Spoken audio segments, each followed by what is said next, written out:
Eh bien, chers frères, bonjour. Je viens ce matin vous parler d'une réalité dont nous entendons beaucoup parler, mais en fait qui reste très floue. Je veux parler ce matin de la miséricorde de Dieu qui, selon une certaine présentation, peut conduire à croire que la miséricorde est une espèce de joker que l'on utiliserait à tout moment lorsque cela nous arrange. Je vais vous donner un exemple.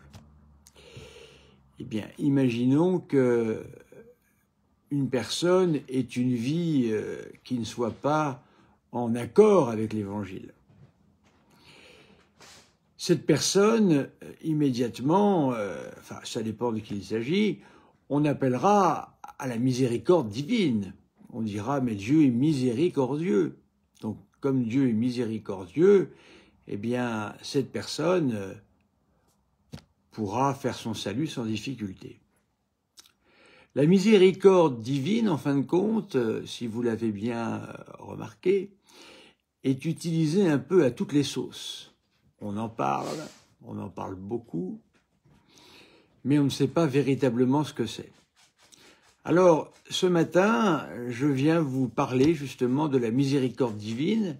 Je vais utiliser, j'ai fait beaucoup de recherches pour vous parler de cela, je vais utiliser d'abord ce qu'on appelle le vocabulaire de théologie biblique, qui est un document tout à fait connu pour la recherche exégétique, et je vais utiliser le gros dictionnaire de spiritualité, qui fait référence également, ça fait partie de ces sommes qui sont la base de la théologie et de la spiritualité catholique, de la théologie spirituelle comme on dit aujourd'hui. Alors, je veux surtout ce matin expliquer justement, certains me disent ben, vous ne parlez pas assez de la miséricorde, ben, je vais en parler. Mais je ne vais pas encore en parler de la manière dont certains attendent que j'en parle. Car encore une fois, on ne peut pas rester, vous l'aurez compris, avec cette notion floue qui est une espèce de joker, encore une fois, qui nous permet de nous sortir de tous les coups. Vous savez, c'est comme enfant pour ceux qui ont mon âge, quoique le jeu existe encore, le jeu du 1000 bornes. Vous savez, le jeu du 1000 bornes, vous connaissez le jeu du 1000 bornes. Donc il y en a un qui vous met des trucs sur votre... Vous devez conduire à une certaine vitesse et il y a d'affreux personnages qui sont vos adversaires qui vous collent des espèces de cartes crevaison. Et hop, vous sortez la botte anti-crevaison et hop, j'avance. Voyez-vous, limitation de vitesse. Ah, j'ai la botte, véhicule prioritaire et clac. Voilà. Donc on a l'impression parfois que dans l'esprit de certains, la miséricorde, c'est un peu ça. Par exemple, eh bien, mauvaise vie, jugement particulier, je suis mort en état de péché mortel. Le catéchisme nous dit que normalement, eh bien, on ne peut pas faire son salut, on va en enfer, c'est ce que dit le catéchisme. Clac, miséricorde, et hop, on va au ciel. Et tout le monde part au ciel naturellement. Mais mes frères, je dois vous dire ce matin que ça ne fonctionne pas exactement comme ça. Alors, il y a une vérité que personne ne peut nier, et cette vérité existait également dans l'Ancien Testament. Hein, elle a été, d'une manière évidente, réajustée dans le Nouveau Testament, car notre Seigneur, eh bien, a une proximité beaucoup plus grande avec nous que l'avait jadis Dieu et les Israélites. Donc évidemment, c'est une réalité biblique que l'on connaît. Dieu, qui est le souverain absolu, peut faire miséricorde. Il est miséricordieux puisqu'il est amour.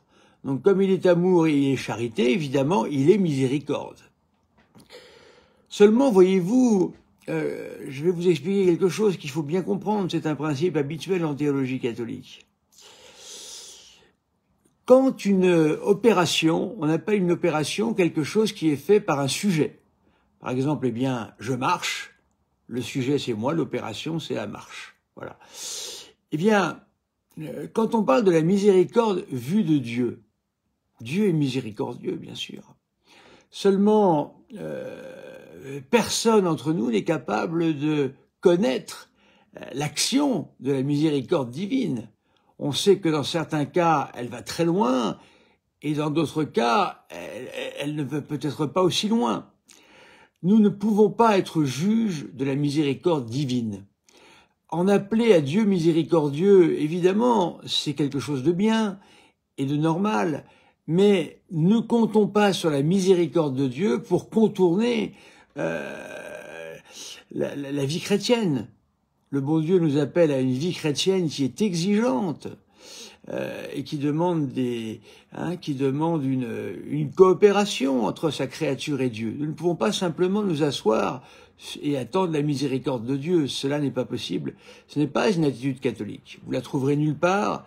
Regardez, cherchez-moi un personnage dans l'Ancien Testament ou le Nouveau Testament qui ne compte que sur la miséricorde divine. Non. Les hommes font des œuvres pour Dieu dans la Bible, et évidemment, ils peuvent en appeler à la miséricorde divine. Mais on en appelle à la miséricorde divine comme on attendrait un miracle, par exemple, de Dieu. Voyez-vous? Donc, en fin de compte, je sais bien que ce n'est pas tellement à la mode à l'époque où je parle. On peut faire appel au Dieu miséricordieux, bien sûr, encore une fois, hein, et il faut le faire. Je ne dis pas le contraire. Mais on ne peut pas tout miser sur cet appel. Il nous faut nous-mêmes, justement, je vais vous lire le passage, hein, la miséricorde a ses exigences. Hein, donc je vais lire un passage de la miséricorde dans le VTB, le vocabulaire de théologie biblique. C'est au mot miséricorde et c'est à la page 771. La perfection que Jésus, selon Matthieu 5,48, exige de ses disciples consiste, selon Luc 6,36, dans le devoir d'être miséricordieux comme votre Père est miséricordieux. Alors vous voyez, chers amis, la miséricorde biblique, alors je parlais avec un correspondant hier qui me disait « Ah oui, le bon larron !» Le bon larron, mes amis, le bon larron. Combien de bons larrons dans toute la Bible? Un seul bon larron. Dieu, effectivement, a suscité une grâce de conversion dans le bon larron, ce qui lui a permis de faire le bon choix et d'aller au ciel. Mais on ne peut pas, il faut bien comprendre ce que je dis, chers amis, hein.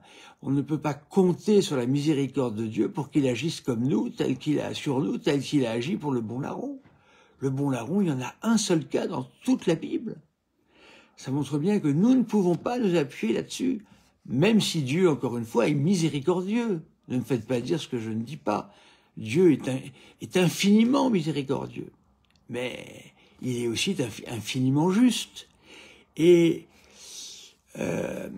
lorsque l'on a, vous savez, la théologie doit être équilibrée.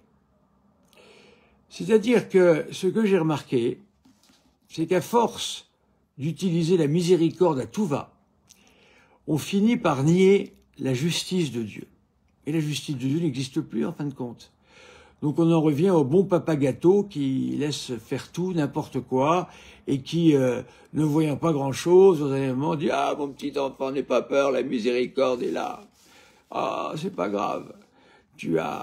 C'est pas grave, tu as regardé du porno toute ta vie, tu as trompé ta femme toute ta vie, tu meurs sans t'être converti, mais c'est pas grave, la miséricorde est là. » Ça ne fonctionne pas comme ça, chers amis.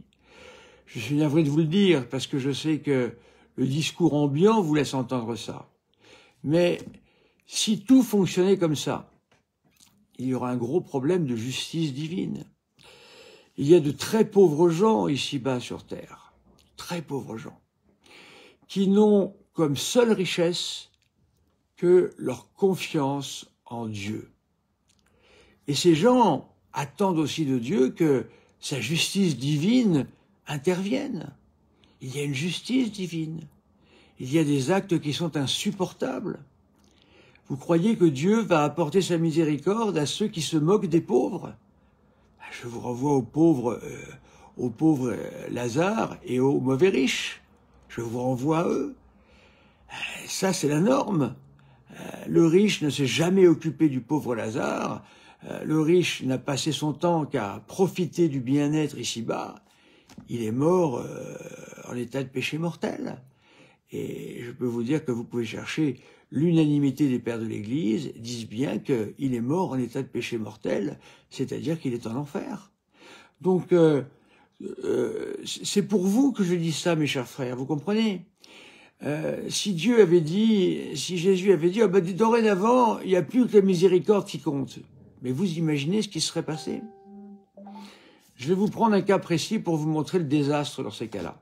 Ce sont des images que je prends. Alors, ne les exagérez pas. Les analogies, les images que je prends ne collent pas parfaitement à la réalité décrite. Mais je vais prendre un exemple. Il est bon dans un certain sens et mauvais dans un autre. L'analogie ne correspond pas mot à mot à la réalité. Je suis dans une compagnie d'assurance pour prêtres, voilà, qui s'appelle, ça doit être la mutuelle, c'est pas la mutuelle Saint-Martin, pardon, c'est l'assurance Saint-Christophe. Voilà. Vous savez que l'âge du clergé avance inexorablement pour le moment.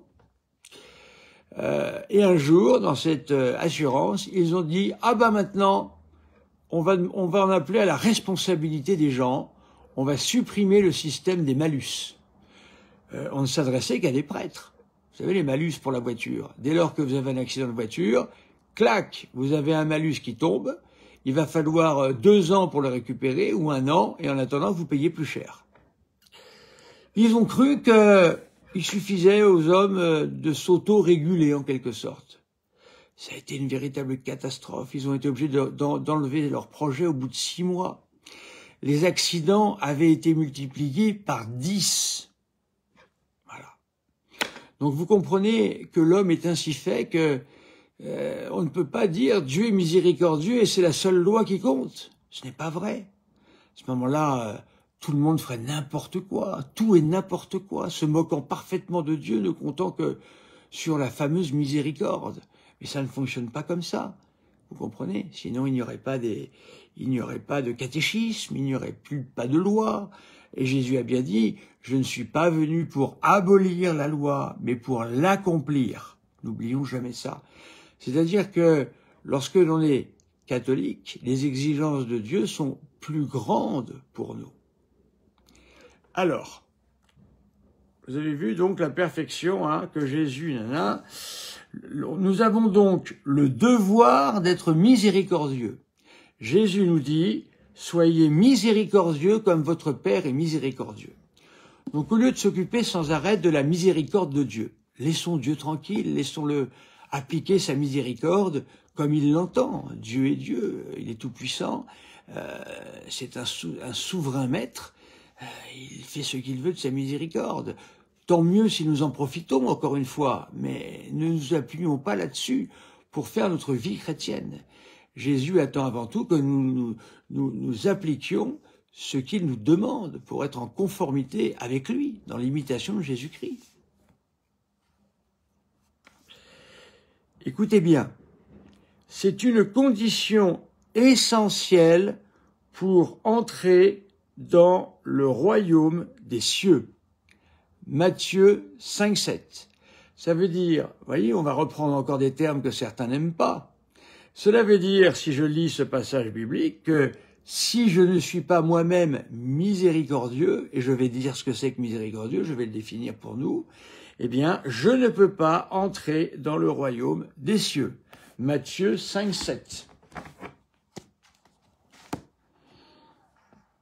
Matthieu 5,7. Nous allons prendre ça immédiatement. C'est pratique avec la Bible maintenant.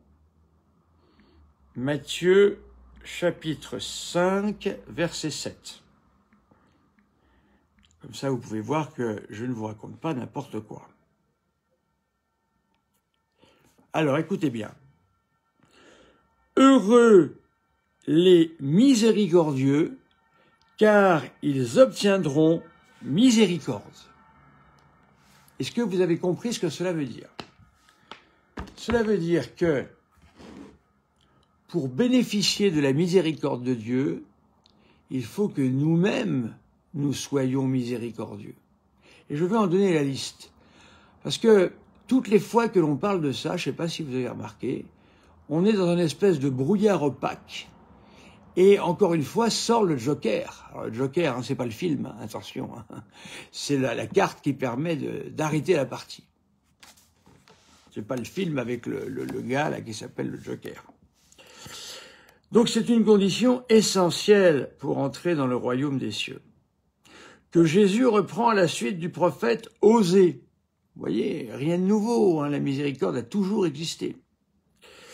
Cette tendresse doit me rendre tel le bon samaritain, proche du misérable quand je le rencontre sur mon chemin, et plein de pitié à l'égard de celui qui m'a offensé. Parce que Dieu a eu pitié de moi. Aussi serons-nous jugés.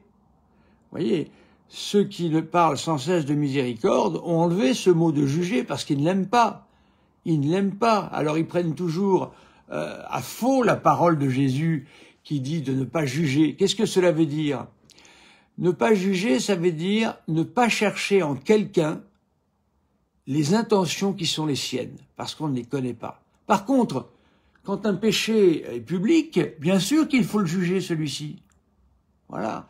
C'est ce qui a fait distinguer en théologie catholique, en morale, ce que l'on appelle le fort interne, c'est-à-dire ce qui est en nous et ce qui reste en nous en qualité d'intention, en qualité de volonté, que l'on différencie, eh bien, du fort externe qui, lui, peut être jugé, c'est-à-dire les péchés publics.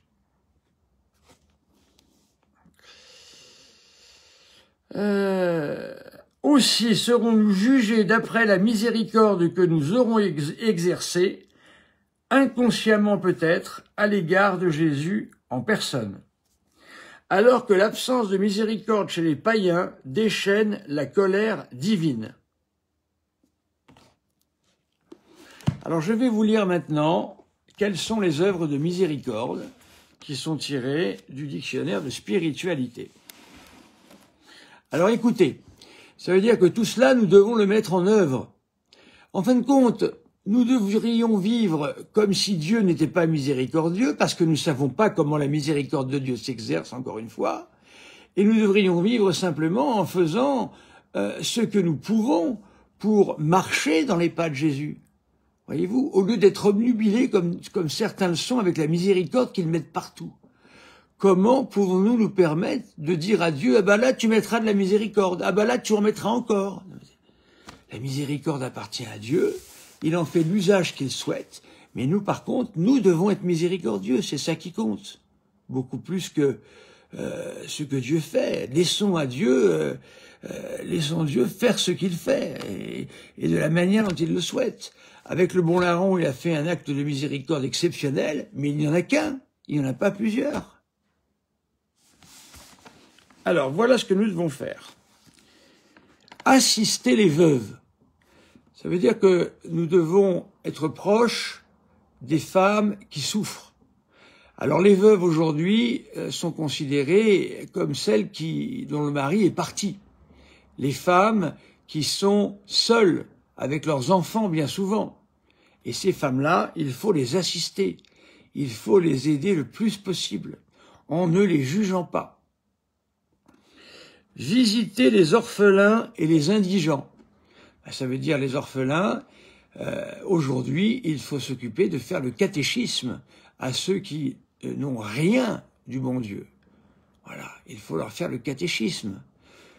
Je me souviens que dans les œuvres que j'ai eues, dans les patronages, le collège, etc., j'avais affaire à beaucoup d'enfants qui n'avaient jamais entendu parler du bon Dieu. Eh bien, c'est une première œuvre de miséricorde très importante que de faire le catéchisme. Oui. Les indigents, ce sont ceux qui n'ont rien. Ils sont dépossédés du catéchisme. Racheter de l'esclavage les serviteurs de Dieu. Qu'est-ce que l'esclavage? L'esclavage de nos jours, ça peut être l'esclavage de la drogue, l'esclavage de l'alcool, l'esclavage d'Internet, des jeux vidéo. Voilà, donc aider ceux qui sont proches de nous à sortir de cet esclavage. Hein, quelqu'un, par exemple, j'ai connu un garçon qui faisait, écoutez bien, je dis la vérité, je ne mens jamais, hein, il faisait 16 heures de jeux vidéo dans sa journée. C'est-à-dire qu'il mangeait en faisant son jeu vidéo, il passait tout son temps à ça, et il devait dormir 4 heures, il se réveillait, il rejouait. Voilà. Et là, ce garçon est devenu fou. Donc nous avons un devoir par rapport à ceux qui sont tenus par des passions, hein, d'essayer de les en sortir. Hein, par exemple, dire à quelqu'un « fais attention avec le jeu vidéo », ça peut t'emporter très loin et tu peux ne pas t'en sortir, ça fait partie des œuvres de miséricorde. Être hospitalier, voilà, ça veut dire être accueillant. Hein, être accueillant à ceux qui veulent nous voir, nous parler, dans la mesure de ce que l'on peut faire. Hein, moi, il m'est arrivé de passer 1 heure au téléphone avec des gens qui répétaient en boucle toujours la même chose. Et j'avais beaucoup de choses à faire. Voyez-vous un exemple? C'est pas pour me mettre en avant que je dis ça, c'est simplement pour vous montrer ce que cela veut dire. Est-ce que nous sommes hospitaliers avec des gens qui nous ennuient? Dans notre famille, par exemple, une grand-mère, une tante qui nous ennuie par ses discours. Est-ce que nous essayons d'être hospitaliers et d'aller la voir? Ne s'opposer à personne. Alors attention, là il y a des conditions. Ce n'est pas inconditionnel. Lorsque nous sommes dans un état de légitime défense, nous avons le droit et le devoir même de répondre de manière proportionnée. Protéger sa famille fait partie eh bien, des droits, hein, d'un catholique. Se protéger soi-même également si l'on est attaqué. Ce que Jésus veut dire ici, c'est que dans des domaines qui n'ont pas une grande valeur, savoir laisser passer des choses. Voilà, par exemple, eh bien, vous tombez sur un grand bavard qui vous raconte des choses avec des chiffres qui semblent être mauvais. Ben, c'est pas quelque chose de très important, donc on laisse passer. Voyez, c'est ça que ça veut dire. Attention, il faut bien toujours, voyez-vous, il n'y a pas plus dangereux que la parole de Dieu qui n'est pas commentée par quelqu'un qui la connaît. C'est très dangereux. Ne s'opposer à personne, ça pourrait être vu comme quelqu'un me frappe, et ben je ne fais rien. Non. Déjà, ce n'est pas ici, nous ne sommes pas dans l'ordre du précepte, mais du conseil simplement. Hein, ça veut dire par moment, si tu veux. Être calme. Voilà. Alors ça, voyez-vous, il faut se confesser. Moi, j'ai un tempérament assez fort. Il m'arrive des fois de m'être un peu emporté avec quelqu'un. Je dois m'en confesser. C'est indispensable. Se faire l'inférieur de tout le monde. Ben ça veut dire qu'il ne faut pas frimer. Il ne faut pas crâner avec ses diplômes, avec, par exemple, des livres que l'on a écrits, avec des qualités qu'on pense être les siennes. On ne doit pas en parler de tout ça. On doit se mettre comme étant disponible pour tout le monde. Donc ça veut dire se faire l'inférieur de tout le monde. C'est Jésus qui nous a montré l'exemple. Jésus qui était Dieu, eh bien tout Dieu qu'il était, il s'est uni à un corps humain, à une nature humaine, et en la personne de Jésus-Christ, voyez-vous. Vraiment, il a montré tout ça à la perfection. Honorer les vieillards. Est-ce que nous honorons les vieillards? Est-ce que les personnes âgées qui sont autour de nous, est-ce que nous essayons d'être patients, gentils avec elles? C'est tout un programme, la miséricorde, hein, voyez. Hein. C'est pas simplement la carte Joker qu'on nous présente sans arrêt. C'est pas de la théologie, ça. C'est complètement bidon. Hein. Pratiquer la justice. La justice. La justice. Sachez que la miséricorde ne s'oppose jamais à la justice. Pratiquer la justice, eh bien, ça veut dire défendre parfois des pauvres et des petits qui sont malmenés par des puissants. Aujourd'hui, il y a un certain problème avec des enfants qui sont placés. avec des mères de famille à qui on confisque les enfants. Eh bien, il faut savoir être proche de ces femmes. C'est important. Garder la fraternité. Ça veut dire se souvenir dans tous les cas, voyez-vous, c'est ce que je reproche aux sédévacantistes. Les sédévacantistes n'obéissent pas aux œuvres de miséricorde ici. Gardent-ils la fraternité de manière du fort externe? Non. Ils nous disent que nous sommes pas dans l'église, ils nous malmènent, ils vont jusqu'à se moquer de nous. Est-ce très miséricordieux tout cela? Ben non, voyez-vous. Être patient. Eh oui, être patient. Ça nous manque à tous, être patient. Savoir que pour Dieu, tout se fait dans le temps.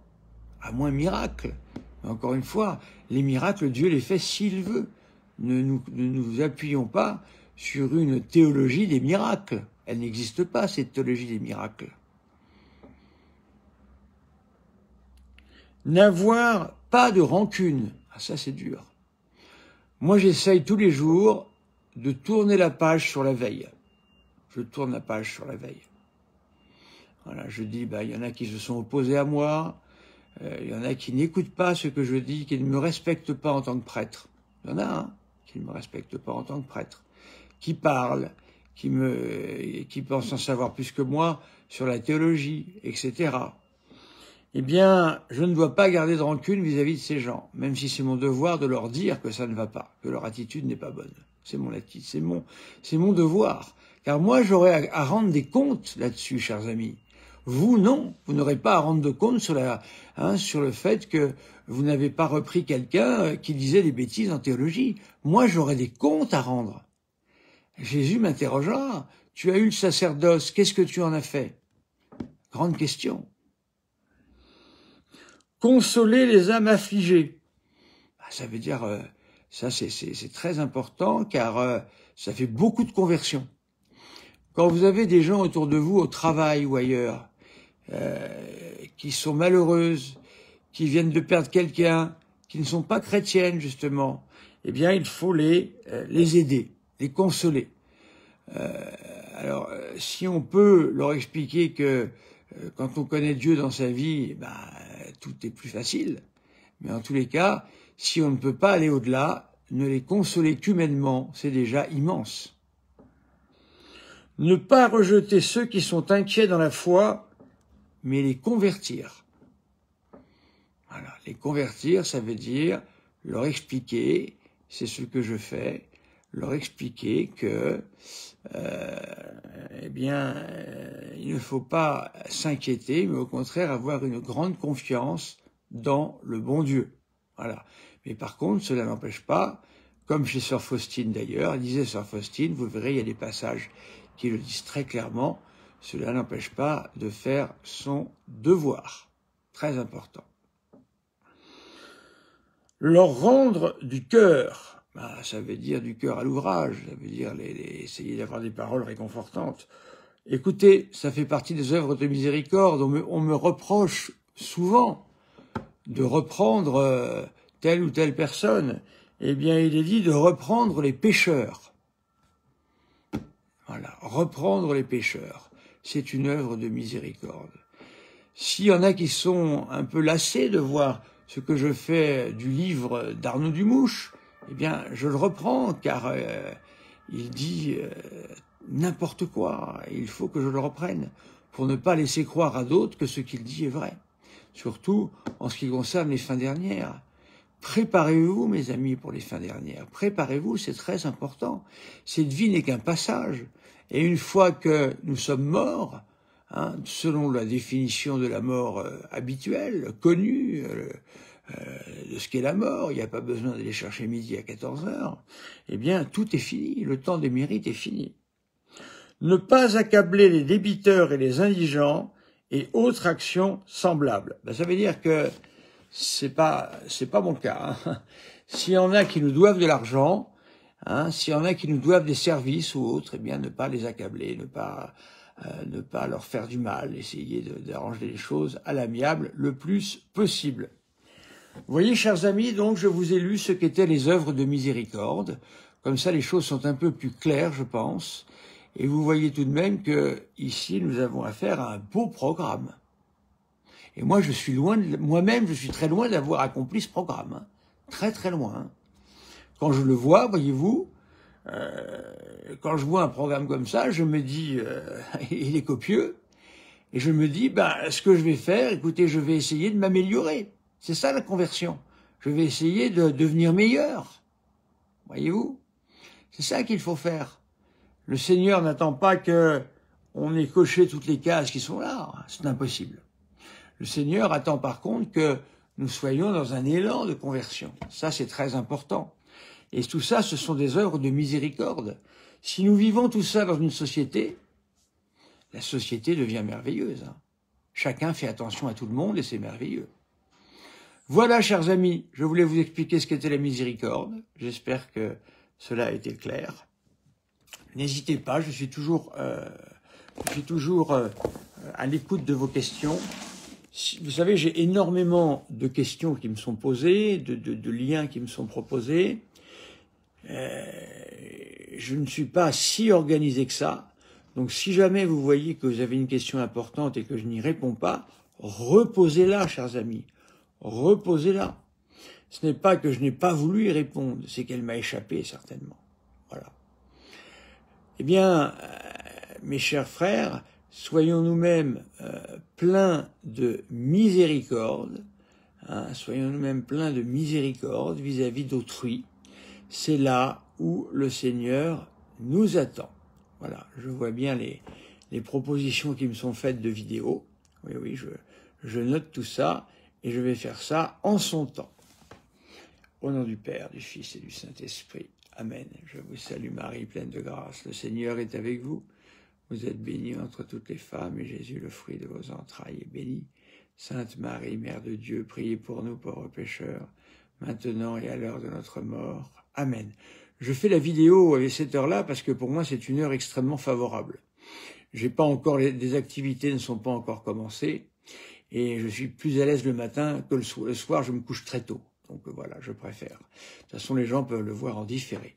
Que Dieu Tout-Puissant vous bénisse, le Père, le Fils et le Saint-Esprit. Amen.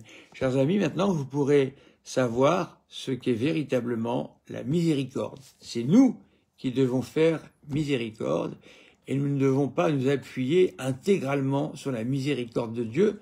Cela s'appelle tenter Dieu et c'est un péché contre Dieu. À bientôt.